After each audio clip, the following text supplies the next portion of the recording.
just to give a very high-level overview of what we're doing today, first I'll be talking a bit about the snapshot of the past and present, today's electricity system and sort of how we got here.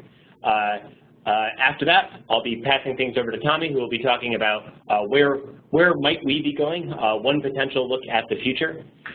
Again, if you have any questions as we're going along, please just feel free to send them along to webinar@synapse.energy.com down at the bottom of the page. And then I've got this note here. You might be curious where you yourself can find this data. All of the data that we're talking about today is also free, usually hosted by other entities, usually the federal government. So there's detailed notes and sources at the end. So when you do see the slide deck posted on our website, that's where you can find all of that information. So each year we post a Synapse electricity snapshot once the preliminary data for the previous year gets released. There's always a lot of interesting and exciting trends to talk about. So this year is no different, but I thought I'd start off just by talking about some caveats about what it is we're talking about here. What is this data? So like I said, all of the values in this document for the most recent year are preliminary. They are subject to updates. Sometimes they get changed or tweaked just a little bit, but generally these changes are quite small and don't affect the overall story. So when you are tuning in next year at this same time, on this same Thursday or Friday, you might notice that some of the numbers are just a little bit different. So secondly, all the values that we're talking about today are for utility scale resources only when we're talking about capacity or generation. This doesn't include the capacity and generations for distributed resources. Rooftop solar in particular has a lot of interesting and exciting things happening to it over the past couple of years. Unfortunately, this information is not generally available at the same timing, level of resolution, and over the same time period. So we've chosen to just not include it in this presentation, although I think there's a great opportunity for us to talk about it during a later webinar. Also, just to get some verbiage out of the way, over the course of the next couple of slides, when we're talking about renewables, generally we're talking about wind, solar, geothermal, and storage. And when we're talking about oil and other, that means oil, biomass, solid waste, landfill gas, and other miscellaneous fuel types. So as I've been talking here, you've probably been paying more attention to this cool animation that we've got on our screen, which is also available for free on our website if you want to take a look at that and retweet it. This chart displays the share of generation within each state over time. So not necessarily the electricity that each state is consuming, but the type of electricity that each state is producing. This is the state-by-state trends. Most of what we're going to be talking about today are sort of national-level trends. But there's a lot of interesting stories happening here as the colors flash across the screen. And I think they exemplify, in a lot of ways, the larger national trends that we're going to be talking about as we're going. So one thing to observe, that generally coal generation in most states is going way down, and generation from natural gas and renewables as a share of the total state's generation is going up. So enough said about the states for now. Let's dive into the national trends. So the first chart that we've got up on the screen displays the installed capacity additions by year, every year from 1955 through 2017. It says 2015, but trust me, there are 2 more years at the end of this chart. So capacity, of course, is the potential to generate electricity. It's not the actual generation that comes out of the power plant. It's not the actual electricity, just the amounts that could be generated. And I like this chart because it gives a really good story as to how the United States electric sector got to where it is today. Over time, we see a couple of interesting surges in different types of investment, or investment in different types of resources. Between the early 70s and mid to late 80s, there was a reasonably high level of sustained investment in new coal capacity. And within that same time period, there were a few smaller times in which there were surges in capacity building in terms of natural gas or oil in orange and red, or 2 different events in which large amounts of nuclear capacity were built here in green. But all of these earlier capacity building events really are dwarfed by this giant event that took place in the mid to late 90s and early 2000s, in which a tremendous amount of natural gas capacity was built. In just 6 short years, the overall capacity in America increased by 30%, all pretty much from natural gas. So since then, capacity additions have continued. Natural gas continues to be installed in reasonably large quantities year on year, although nowhere near the event that happened in the late 90s and early 2000s. We're seeing sort of unprecedented changes in oil and coal capacity as both of these resources begin retirement in large numbers, never really before seen in the electric sector's history. And finally, it'd be remiss to not mention the change in renewable capacity that's increased. In 9 out of the past 10 years, renewable has sort of led the renewables, as wind and solar together, have led the pack in terms of annual incremental capacity additions. Pat, so one obvious impact of all of this gas being built right around the year 2000 is that 20 years ago, when we were getting ready to do this webinar back then, we had to adjust the scale, gigawatts on the side, so it would fit. But what other impacts does that massive amount of gas capacity have on operating the electric system across the country? It got built. How did it impact actual usage going forward? So my first response to that, Tommy, I think is you're going to have to wait and find out. We're getting to that slide in just a minute. So I mean, the real answer is much of this capacity was simply built during this time period in the late 90s and early 2000s, and has sat unused for a decade and a half. Recently, natural gas generation has really exploded with lower prices of natural gas related to the shale fracking boom. So there's just this interesting story in which all this gas capacity was built and really sat fallow for a number of years.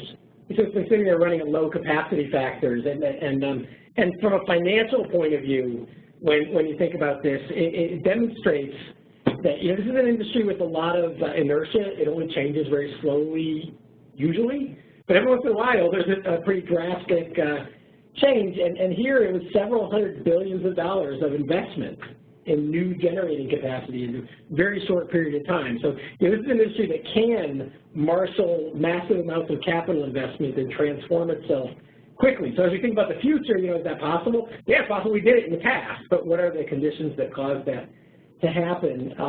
And I would point out that spike is partially utility-owned plants, partially private independent projects. It's also partially combustion turbines and partially combined cycles. So it's a mix of things. But one thing that's pretty universal is the investors who invested in those plants lost a lot of money. And so, there were bankruptcies, there were financial firms running gas plants, there were sales, nickel or 10 cents on the dollar out of bankruptcies and so on. So that, that was indeed overbuilding in a kind of a rush to get in this market with new gas plants, but it had mixed results. So let's take a look at it from a different perspective. This next chart shows the cumulative capacity. So the previous one was incremental year on year. This is the cumulative, what has been built and retired so far, and what is the total. And again, you can really see how the natural gas spike in that late 90s, early 2000s period changed the face of the electric system. There's a couple of other interesting trends here. All the wind and solar that's been built in the past couple of years is really adding up. Renewables now represent the 3rd largest category of generating capacity in the United States, behind natural gas and coal, but ahead of nuclear, hydro, and oil and other, which also includes biomass in that red line. I think this chart is a really good way to look at how the face of coal capacity is changing. In the past 10 years, over 50 gigawatts of coal has retired. People always like thinking about things in terms of how does it compare to the Hoover Dam, I found. So that's roughly 25 Hoover Dams, in case you're keeping track on those terms.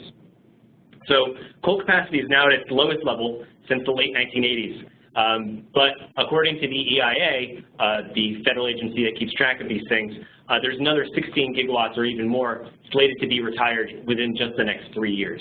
So this downward trend in coal capacity that we're seeing now is going to for sure keep going in the near term and possibly beyond that. So diving into the details, we see that in 2017, wind capacity additions exceeded solar capacity by about 1.6 gigawatts. This is definitely one area to keep an eye on as final data comes in. Typically, wind and solar power plants are smaller and much more numerous than plants of other types, and it's not uncommon for EIA to undercount these capacity from these types of resources that they're getting the more detailed reports from some of the other utilities. So it's highly likely that the numbers that you see here will be increased in the next couple of months as the final data is released. Also, I'll note that there was fewer coal capacity that retired in 2017 relative to 2016. 2016 and 2015 both featured events in which coal plants had to meet regulatory deadlines for environmental control retrofits.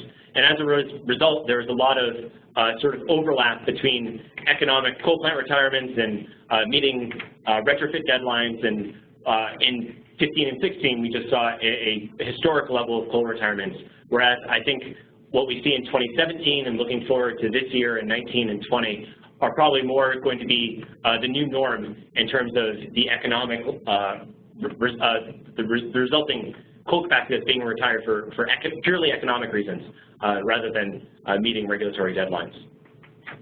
We have a question about the spike in gas capacity and what, whether it's CC and CP, kind of what's the mix. And my recollection is that it was about 50-50 in a ballpark, but it definitely varied by region. So in New England, for example, it was almost entirely CCs. So combined cycles are designed for more baseload generation. Then in practice, they didn't necessarily operate that way, but when they were being justified economically, they were typically talking about capacity factors 60 to 70%. And at that level, economically, you'd want it to be a combined cycle rather than a combustion turbine. But it did differ by region, and I think the national was roughly even, but I'm not 100% sure. So we're going to start talking about energy soon, which of course drives more of our cost and just about all of our pollution, or are we going to stick to capacity all day? So I'm impatient. Friday afternoon. Hold your horses. So all right, great. So here's the next slide, all about generation. Oh, here we are. So as displayed in that animation that I showed on the first, or one of the first slides, the electricity story over the past couple of years on a generation perspective has been a very, very dynamic one. Generation from natural gas has rapidly increased, which comes from both the plants that were built in the past 5 or 10 years, but also from increased utilization at the existing plants, many of which were built in that large surge of capacity building in the late 90s, early 2000s. Coal generation, on the other hand, as natural gas generation rises, coal generation is quite frankly taking. Over the past 10 years, coal generation has actually decreased 2.5 times faster than coal capacity.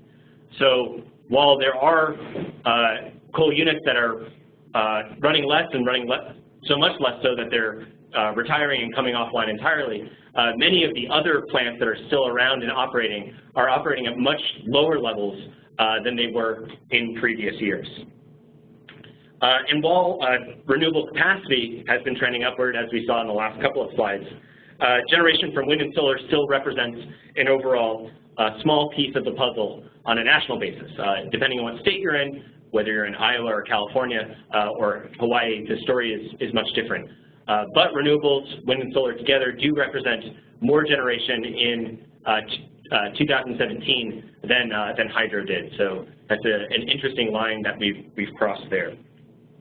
One thing I'll just ask you to keep your eye on about this chart is that generation has been essentially flat since 2008, pretty much right since the recession. So basically, now more than ever, there are many different types of resources competing for a piece of the pie, but the pie itself is not getting bigger anymore, and in fact, it might be getting smaller, especially as we look forward to the next couple of years.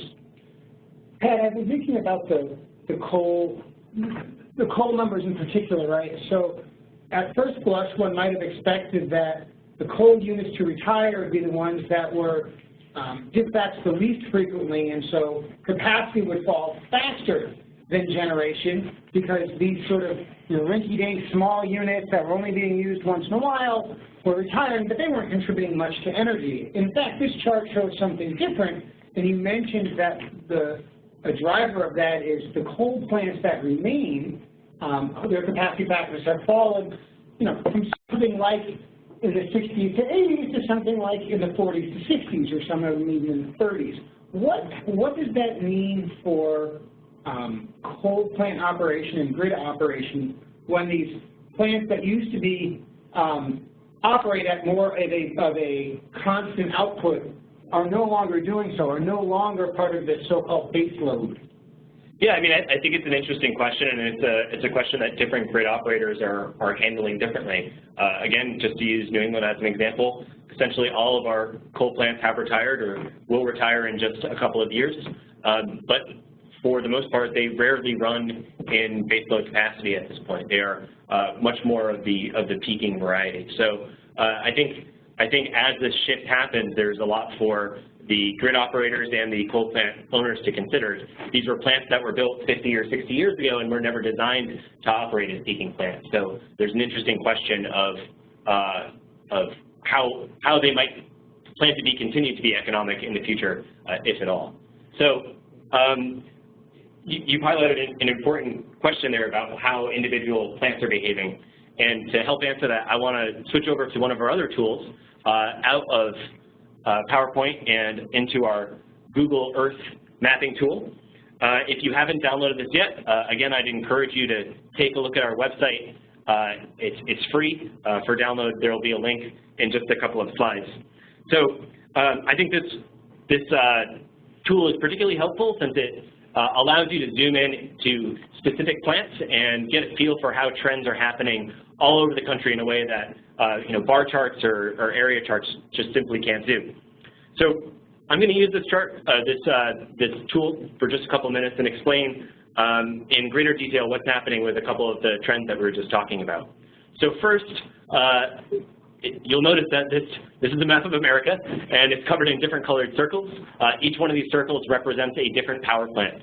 And power plants are color-coded according to the majority type of resource that they are. So these gray or black circles, those are the coal plants. Blue circles are hydro, green is nuclear, orange is gas, etc. So first I'm going to turn off all of our power plants over here, and then just turn back on the wind, the blue plants, and solar, which are the yellow plants. So as we've been having all of this wind and solar capacity additions over the past couple of years, it's sort of interesting to note where these capacity additions have happened. The wind additions, which are, of course, the blue circles, have been mostly happening in the windy states, Texas, Oklahoma, Iowa, etc. However, the solar additions aren't necessarily happening in the sunniest states. Instead, you see a lot of concentration in places that aren't typically thought of as sunny states. Sure, there's plenty in California, Nevada, and Arizona, but there's also a lot in North Carolina, New Jersey, Maryland, and my home state of Massachusetts, where my own solar panels were under several inches of snow until yesterday for the first time this winter. So I think I'd like to ask Tommy here a question, who is an expert on the electric system in the Carolinas, to give us some insight as to what's going on here. Why does solar stop at the border to South Carolina or Virginia? What's the story here? Well, despite this picture, the sun wasn't shining on the NC State men's basketball program, whose season ended yesterday to Seton Hall. I was very sad as an NC State alum, but the women are playing this afternoon, and so we're going to cheer for them.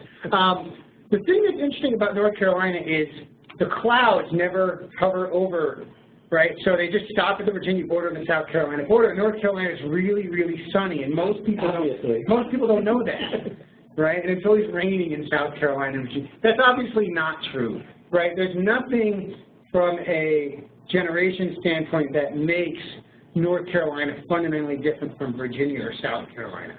What we're seeing is the result of a difference in policy.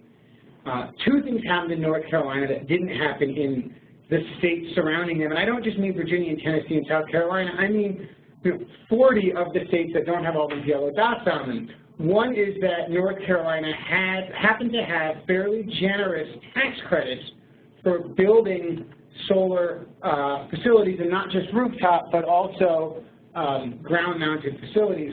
And the other is that several years ago, when the Public Utility Commission within North Carolina decided what the prices that the utilities, Duke Energy Carolinas, Duke Energy Progress, and Dominion would pay for solar facilities, they settled on a price that was just a bit higher than most other places in the country. And it's not that it was just a bit higher that made the difference, it's that it was just high enough to make it profitable. You see, unlike building a gas plant or a coal plant or a wind farm, the solar facility just about anywhere in the state of North Carolina produces almost exactly the same amount of generation.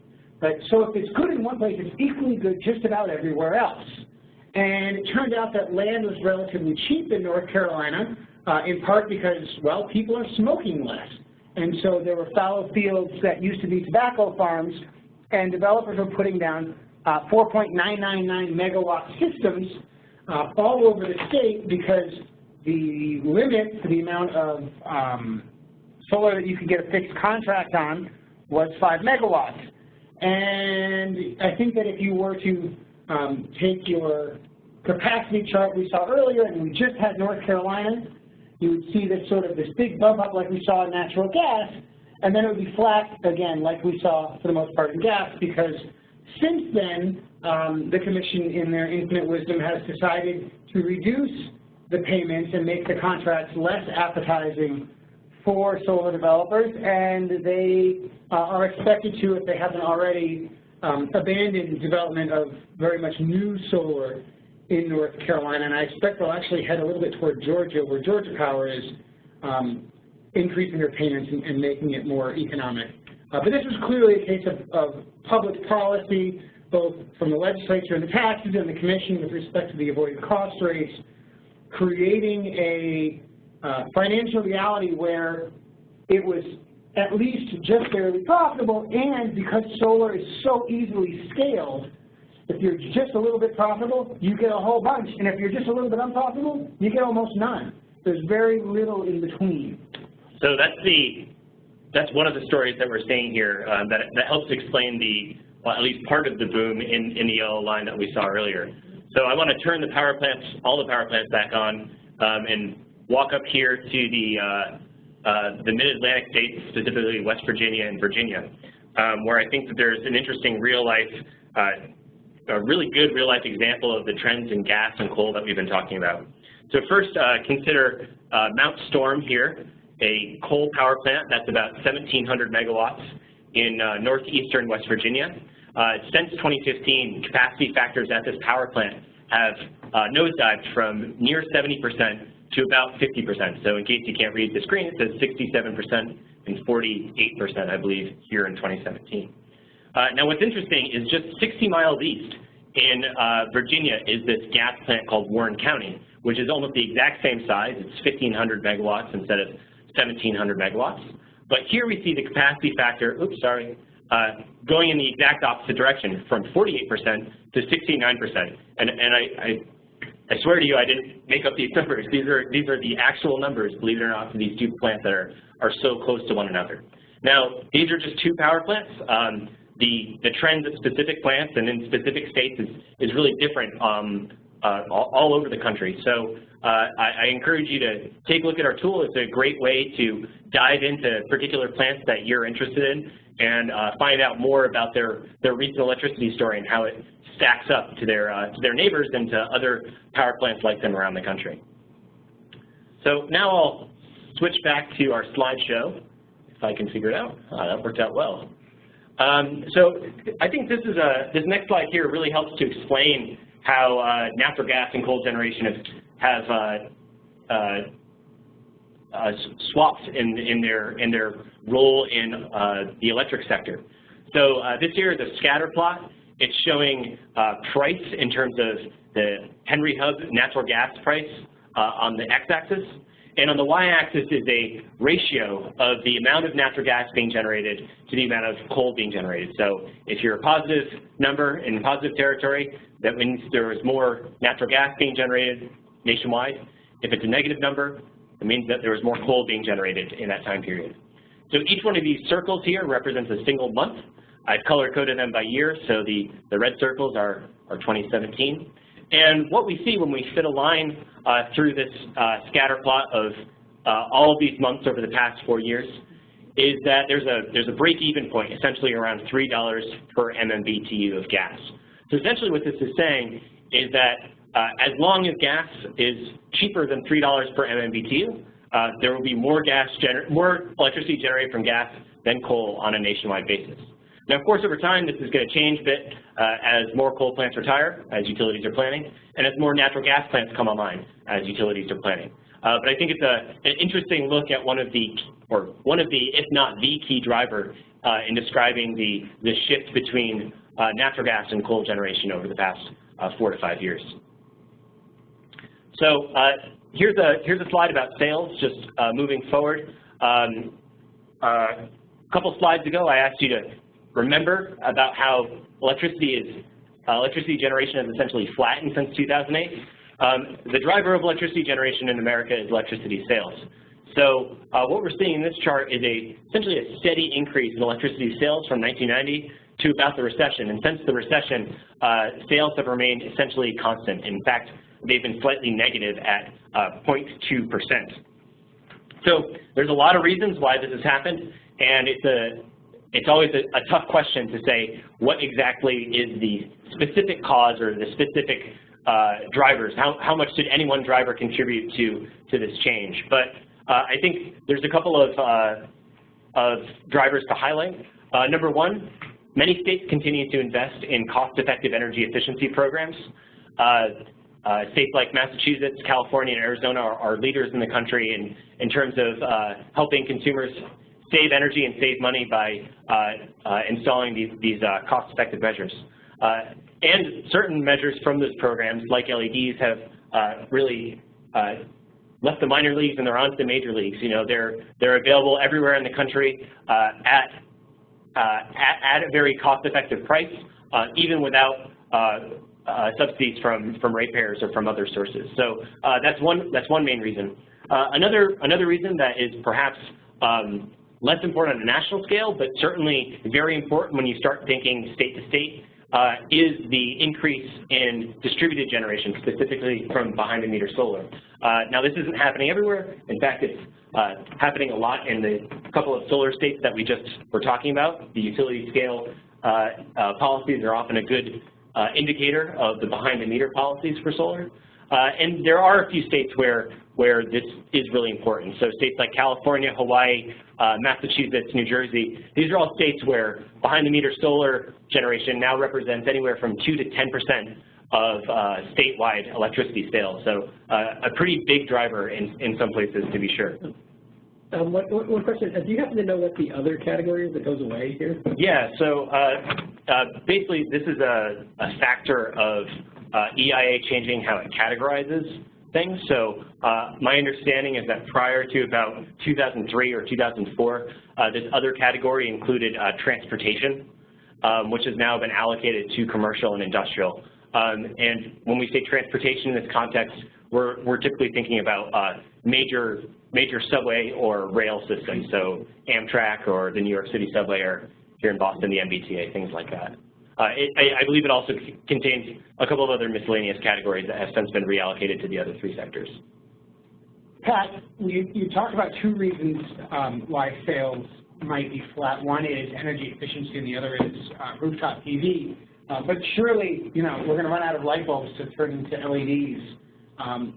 So do we expect that going forward we're going to be able to keep sales about flat, or is there any reason to think we're going to run out of energy efficiency or run out of rooftops to put solar on? I think that's a pretty interesting concept. I mean, again, this is one of these things that varies state to state. Here in Massachusetts, we're beginning our planning cycle for energy efficiency for the next 3 years, and there's a lot of really fascinating conversations happening about how do you count savings in the future in which LEDs are the new baseline that you compare against. That said, I think that there's still plenty of opportunity in other states to continue to make the same gains in energy efficiency that Rhode Island and Massachusetts and California and Arizona have made. I also think that there's still a tremendous opportunity for lighting in other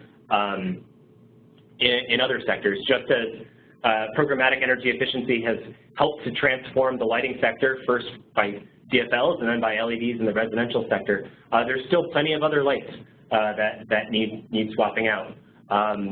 Street lights, for example, are a prime example of ways that towns and cities can save money and save their taxpayers money, frankly, by switching to this new technology.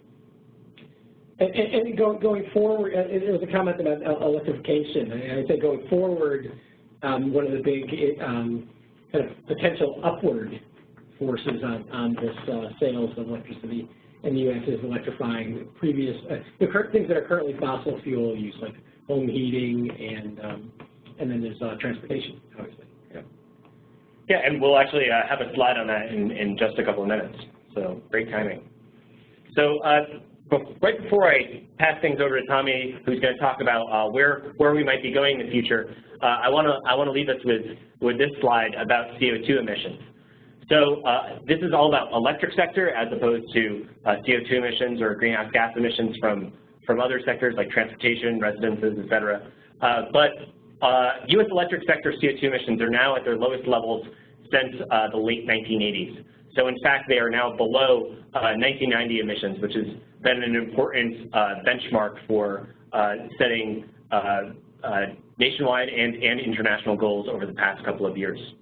So since the United States hit peak electric sector CO2 emissions in 2007, emissions have declined by 25%, and a huge part of this is due to that coal generation that we've been talking about dropping off since about the recession.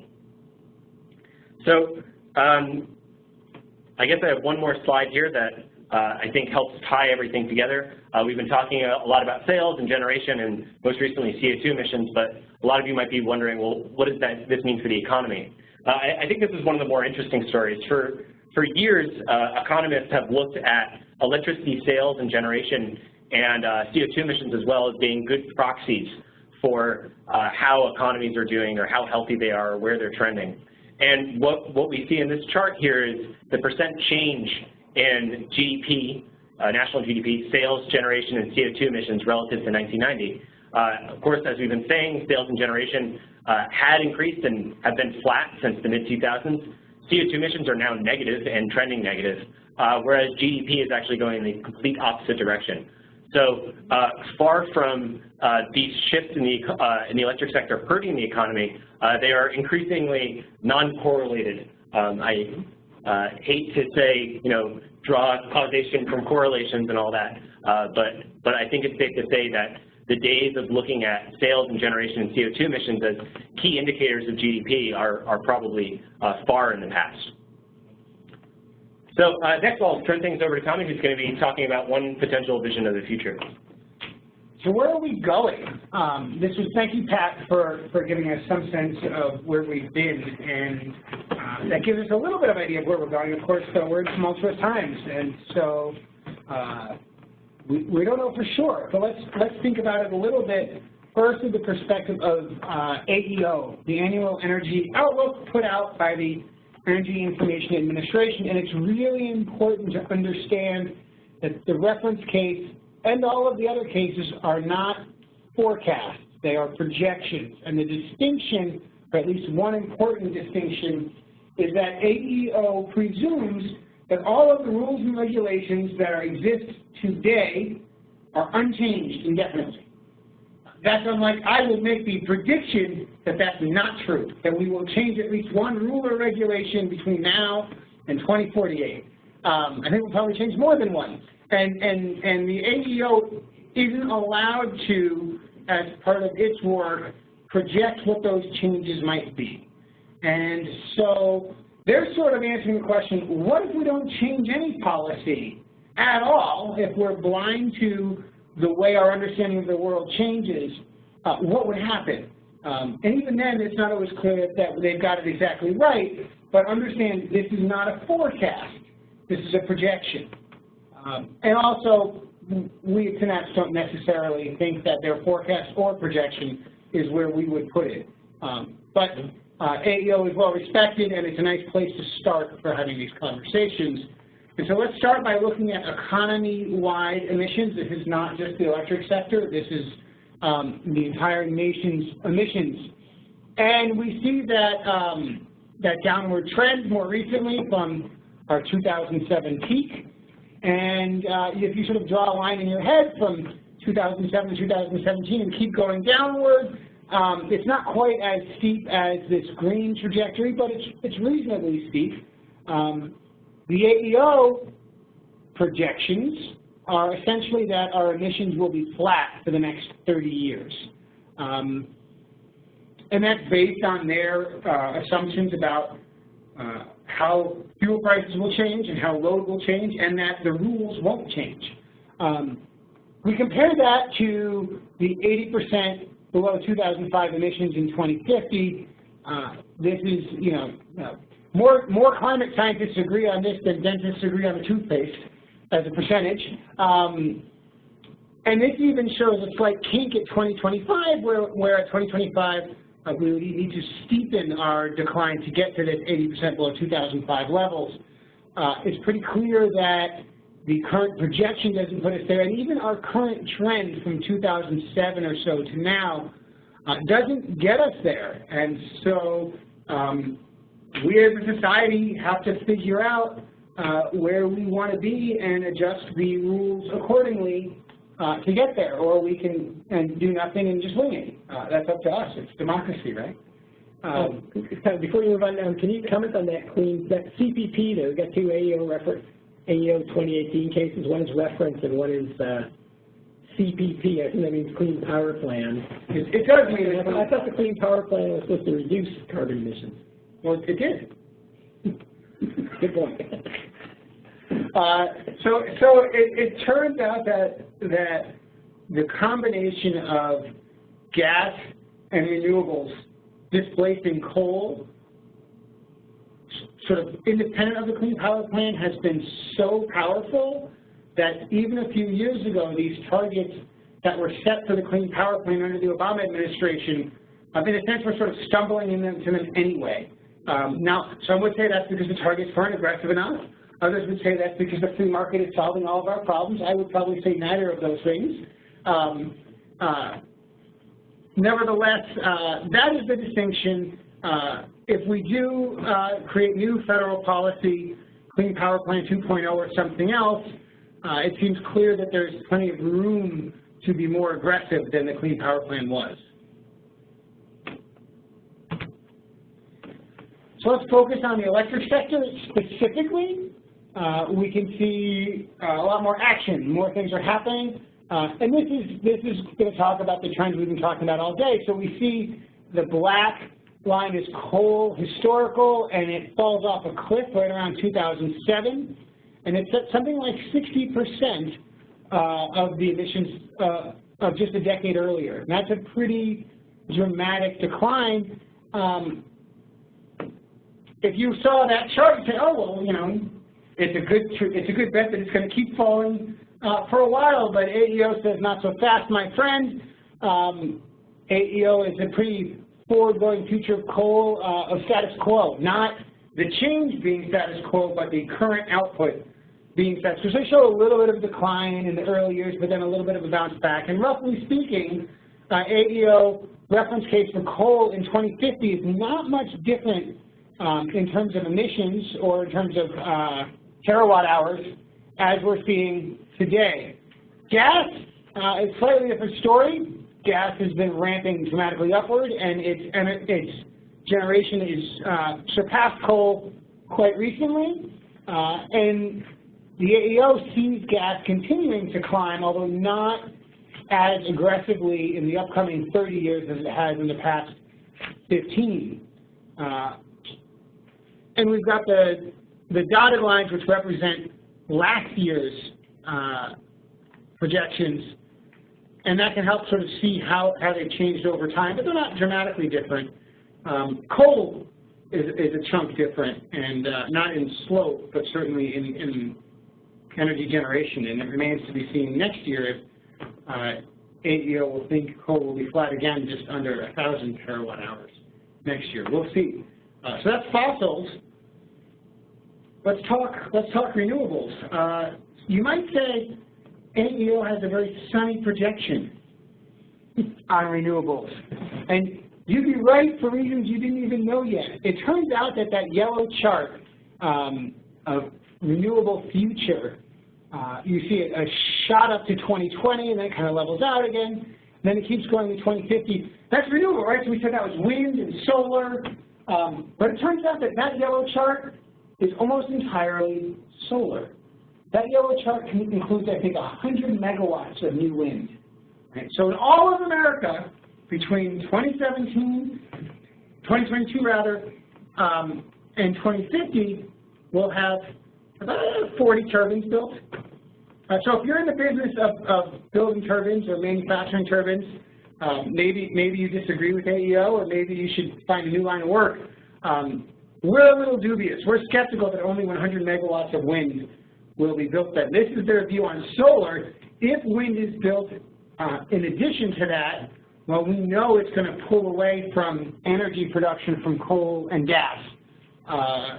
And you would expect to see the gray and the red lines fall as a result. So be thinking about solar and wind and how they move forward, how they both impact each other, and whether or not it's going to be policy or economics that drive dramatic increases in either. So does that modest amount of wind that you're talking about, Tommy, is that onshore and offshore wind? Oh.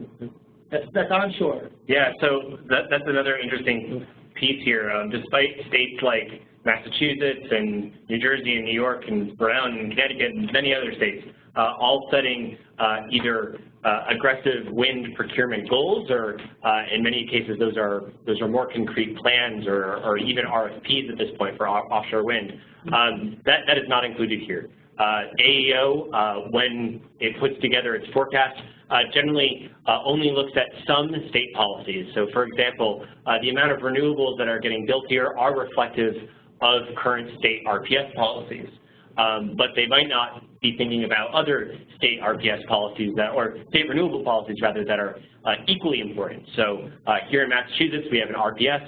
We also have procurement targets and requirements for distributed generation, for offshore wind, and for other types of clean energy resources. And those second categories of renewable policies are generally not captured in the AEO. And I'm going to go ahead and put in a plug. Ohio is also thinking about offshore wind, just outside of Cleveland, which is kind of awesome, right? Great Lakes wind, new way of thinking about things, Rust Belt, industrial center, lots of opportunities there. That's also not in this AEO forecast. So let's talk about EVs. The first thing, all right, so we're looking at historic and then AEO 17 and 18 quantity of EVs and other vehicles sold in 2020, 30, 40, and 50. And the first thing I noticed is that starting in 2018, people just don't like pickup trucks as much as they used to before, right? We see AEO telling us that rather than 150 million trucks being sold in 2030, we're going to have like 110 million. And I'm wondering, why are all of these, these truck owners crossing over into car ownership? And it turns out that that's kind of exactly what AEO is saying. AEO is reclassifying, in this most recent report, crossovers as cars, right? They used to call them trucks. And so it's not that AEO thinks anyone is changing their preferences at all. It is merely reclassifying this kind of a vehicle we call a crossover from truck to car. And that's why you see in each of these years a dramatic reduction in trucks and increase in other cars. What you don't see are a lot of BEVs, battery electric vehicles. These are what we think of as EVs, electric vehicles sort of in their final stage of evolution. Not a whole lot of them even went out in 2050. And there's plenty of folks out there with very different forecasts on what EV adoption looks like, Elon Musk notwithstanding. And this is a place where I think the next few years we will discover either AEO is on the money or they're off by perhaps an order of magnitude or so on EVs in the future. And a lot is going to come down to public policy. A lot is going to come down to whether or not the economics of an EV just make it lower cost to own than an internal combustion engine car, where the savings in maintenance and the fewer number of parts overcome the higher cost of the battery. Clearly, if emissions are going to hit that 80% by 2050 target, they're not going to hit it if this is the 2050 case. And so this is another interesting case where the projection, what we think we'll get based on current public policy and our current understanding of costs, and a prediction where we think we might change public policies could vary considerably.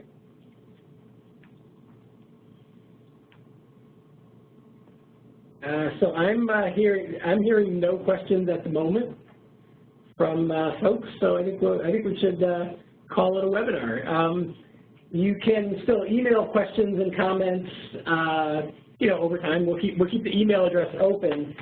Feel free to email us your comments. You can also email just complaints and feedback of that type, or you can tell us that you like these free webinars. And so seriously, we'd love to hear that. But more productively, you can tell us what you'd like to hear. If you have perhaps topics or presenters, or maybe you'd like to be a presenter in a future webinar. So seriously, use this.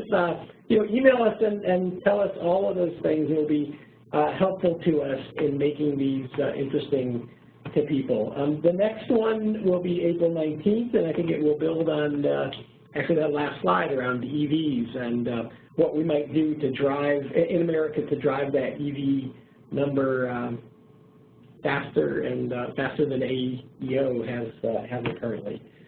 So we will post the video of this webinar. I think the slides may have already been posted. They certainly will be.